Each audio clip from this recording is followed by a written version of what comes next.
Tu m'aimes? Tours et détours.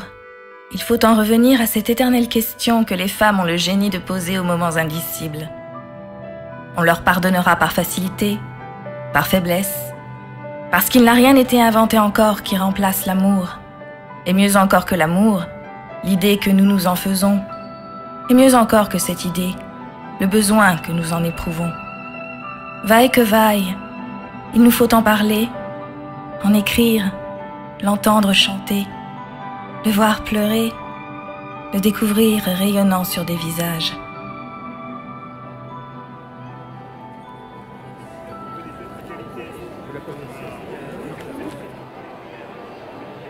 Ici, je ne connaissais pas ça.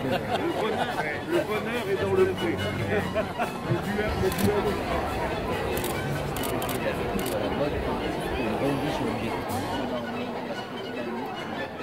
Engagé. Donc il ne faut pas aller en grève. Il ne faut plus aller. J'ai un ami qui a une maison.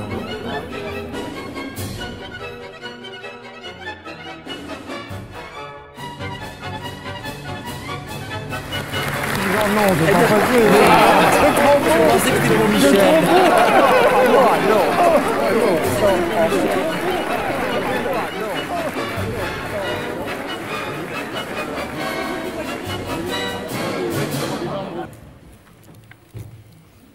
Alors, le lauréat étant Jean d'Ormesson, je pense que ce n'est pas une surprise si je commence mon petit speech par cher Jean d'Ormesson.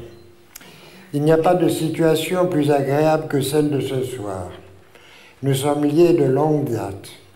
Tu es mon ancien de 3 ans à l'Académie et je suis ton ancien de 10 ans dans la vie. Nos premiers romans ont été publiés à peu près en même temps. Je crois me souvenir qu'ils présentaient de nettes parentés, un peu comme si nous avions copié l'un sur l'autre.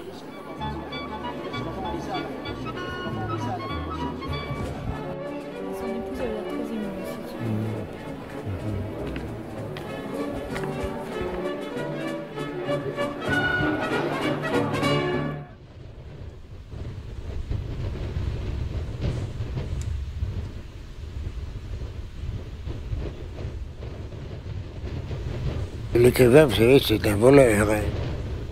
Il prend ça, il prend dans la vie, il prend dans les personnages, il prend dans les visages. On ne construit pas à partir de rien, on ne construit pas des choses comme on peut les construire, mais mécaniquement ou mathématiquement. C'est quelque chose d'extrêmement sensible qui éveille en vous particulièrement une réflexion et puis l'envie de coucher sur du papier cette réflexion et sur les romanciers de la porter dans un roman. Ça n'a rien de systématique et tout ça, cette combinaison, ce mélange se fait en écrivant.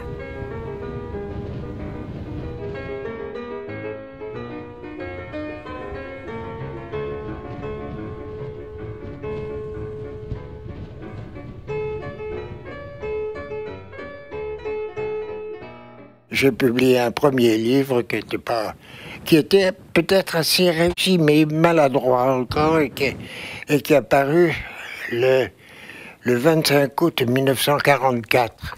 C'est le jour de la libération de Paris. Je pouvais ouvrir les journaux le lendemain matin, on ne parlait pas du tout de mon livre. Et puis après ça, j'ai pris un petit peu de recul et j'ai quand même travaillé sur des sujets plus graves ou plus proches de moi. Le directeur de François, qui était Hervé Mille, cherchait quelqu'un pour écrire les mémoires de Mademoiselle Chanel. On lui a dit, Michel, on peut faire ça parce que il sait très bien, il l'a vu avant la guerre. Mais à ce moment-là, je me suis mis à vivre très près d'elle, c'est-à-dire on se voyait toujours au repas, et elle me racontait sa vie. Mais elle me racontait sa vie, elle aurait pu être une romancière de grand talent. J'ai noté finalement tout ce qu'elle disait. J'ai fait plein de voyages avec elle toujours très intéressant, elle était passionnante et d'une bonté et d'une gentillesse avec moi, même en me laissant beaucoup de liberté. Et tout le temps, j'ai accumulé les histoires et je crois qu'au bout d'1 an, j'ai terminé et j'ai le manuscrit, il est là. Oh, elle dit, je voudrais le lire tout de suite. Et elle me dit, il n'y a pas un mot qui ne soit de moi, mais je ne peux pas publier ça. Parce que, faites ce que vous voulez, mais je ne veux pas publier ça. Donc je l'ai brûlé. Et nous sommes restés très, très amis. Quand je me suis marié, elle a gâté Chantal d'ailleurs, tout ce qu'on peut imaginer de gentillesse jusqu'à sa mort. Donc ça, ce sont des épisodes très intéressants. Vous voyez l'enrichissement que ça peut être. Elle qui m'apprenait 1000 choses. Elle était la grande amie de Picasso, la grande amie des ballets de Diaghilev, le fondateur des ballets russes. Chez elle, j'ai rencontré à cette époque-là, c'est déjà vieux monsieur qui était là, qui était inaccessible autrement que chez elle. Et c'est comme ça que vous avez rencontré Cocteau Et c'est comme ça que j'ai rencontré Cocteau. Et là, bon, il a été extrêmement gentil, intéressé.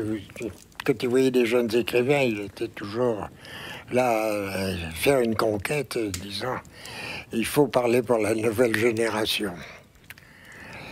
Et je me souviens que c'était extrêmement intéressant. Je vous dirais que cette période de ma vie, bon, qui faisait moi le nègre, sauf que nous n'avons rien publié, le nègre de Mademoiselle Chanel.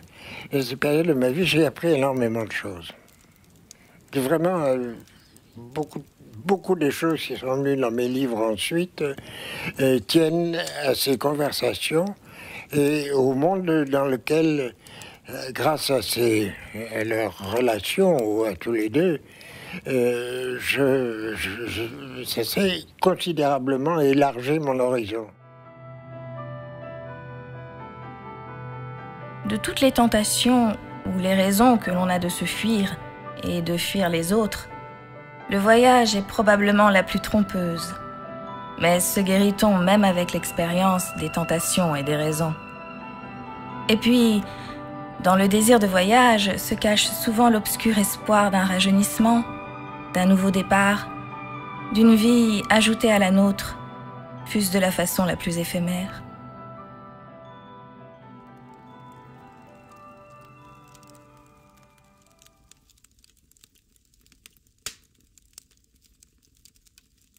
Il y a une chose qui a changé ma vie d'une autre façon.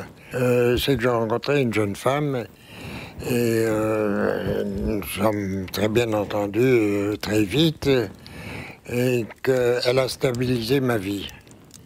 Un petit peu autrement, bon, j'étais pas quelqu'un de très sérieux et tout d'un coup, ma vie, je me suis trouvé, bon, d'abord responsable d'un autre être, et voilà. Et pour être bien sûr que je n'allais pas succomber de nouveau, et puis aussi parce que j'en avais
Bien que vivant ici, je prends assez souvent l'avion et je vais à Paris, enfin disons principalement à Paris, mais enfin je vais en France, si vous voulez. Donc je n'ai absolument pas coupé les contacts, comme je l'avais coupé un peu quand j'étais en Grèce ou au Portugal et en Italie. Mais là je reste très attaché, pas mal, disons la vérité, à cause de l'Académie française qui m'a élu et à qui je dois vraiment beaucoup. Et l'Académie, j'y retourne souvent, donc je suis un petit peu sur deux pieds. Un pied en Irlande, mais solidement ancré, une maison, ma bibliothèque, mes tableaux, les choses que j'ai, tous les signes de ma vie passée sont ici. Mais quand je vais à Paris, c'est une espèce aussi de renaissance, de complément à la vie que je peux mener ici.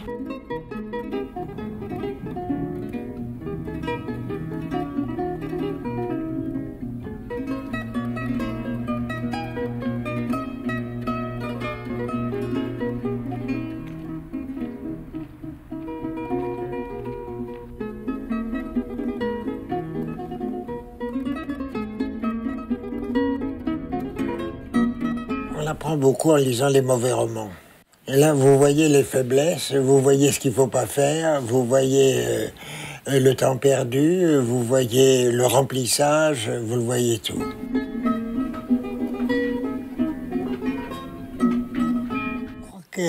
Il y a quand même à la fois un don qui est nécessaire, et puis en même temps un peu de chance.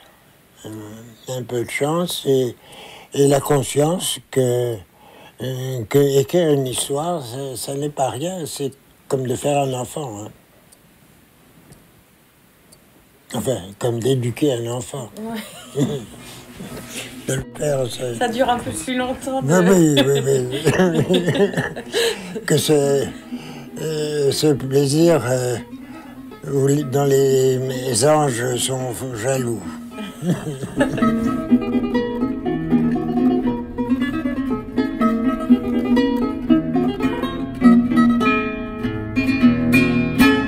La postérité, ça me semble assez exclu dans mon cas. Comme je n'ai pas remué des grands ponts de la philosophie, je n'ai pas écrit un livre capital qui galvanise une nation.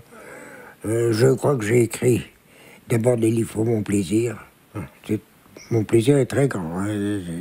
Quand je me mets au travail et quand j'ai terminé un livre, je suis plein de doutes, mais en même temps, mon plaisir est très grand. Je me dis, voilà, j'ai mené quelque chose à bien. Je détesterais qu'on écrive une biographie de moi. C'est comme si on venait fouiller dans mes papiers du ciel où je surveillerais tout ça. Bien sûr, je ne sais pas ce que je ferais au type qui voudra écrire une biographie de moi. D'abord, il n'y a absolument rien d'intéressant. Hein? Tout mon moi est dans mes livres.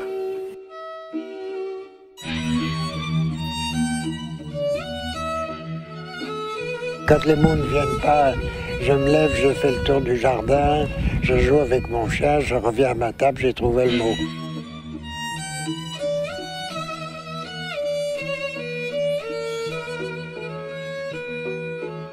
J'étais un très grand marcheur mais mon travail, généralement, n'a jamais commencé avant un exercice physique. C'est plus généralement une promenade, avec un chien jouant, en regardant le chien qui inspecte tout, qui voit toutes les choses que vous ne voyez pas, qui sent les choses que vous n'avez pas le don de pouvoir sentir. Et c'est très intéressant, c'est comme une leçon de choses, n'est-ce pas? C'est tout l'invisible qui vient à vous révélé par un animal.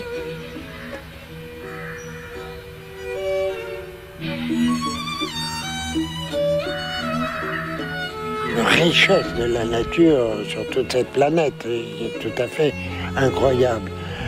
Ensuite, les êtres humains qui ont poussé là, et qui sont les seuls à avoir la parole, pas l'intelligence, mais la parole, les seuls à avoir la parole, c'est quand même... Bon, et là on se dit, mais comment est-ce que ça a pu se faire et pourquoi est-ce qu'avec le développement actuel, les animaux ne parlent pas aussi, la nature ne parle pas plus. La nature parle assez bien, je trouve. Mais voilà, et bon, on se dit, il y a quelque chose, mais comment l'expliquer? Et moi je dis toujours, c'est inexplicable. Rien dans l'intelligence de l'homme actuellement ne peut expliquer la naissance de la vie d'une humanité sur cette planète. La chaleur de la journée a levé une brume qui estompe les lointains pour les éloigner encore, fondant les masses gréseuses dans les mêmes gris. Tout autour de la crête, souveraine de l'ensemble du massif, s'ordonnent les saignées assombries des vallées, les aiguilles, les pics, les arêtes, les donjons aveugles sculptés par l'érosion, les forêts de résineux qui, pour les exaucer, encerclent tendrement les hauts sommets solitaires.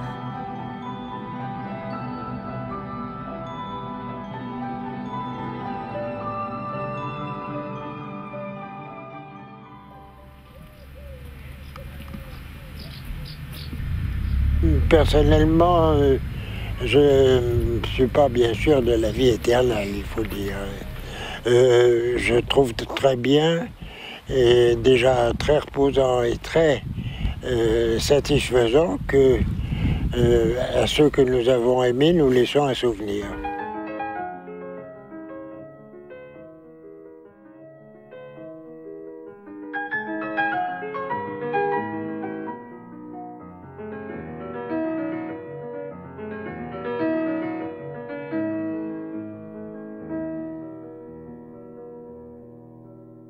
Mes lecteurs ont changé.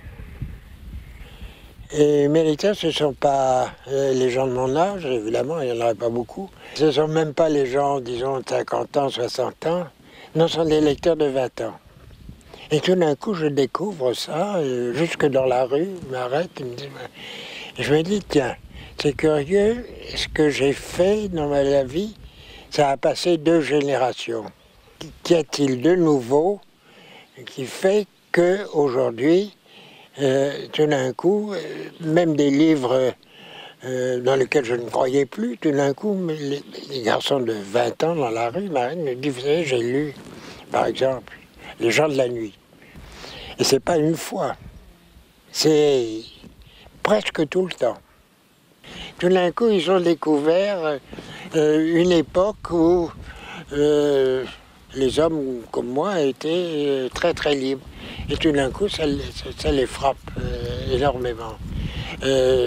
Si j'ai laissé ça, ce sera vraiment une grande satisfaction que je verrai du ciel où je suivrai attentivement la marche de mes livres, les vents, tous les arbres.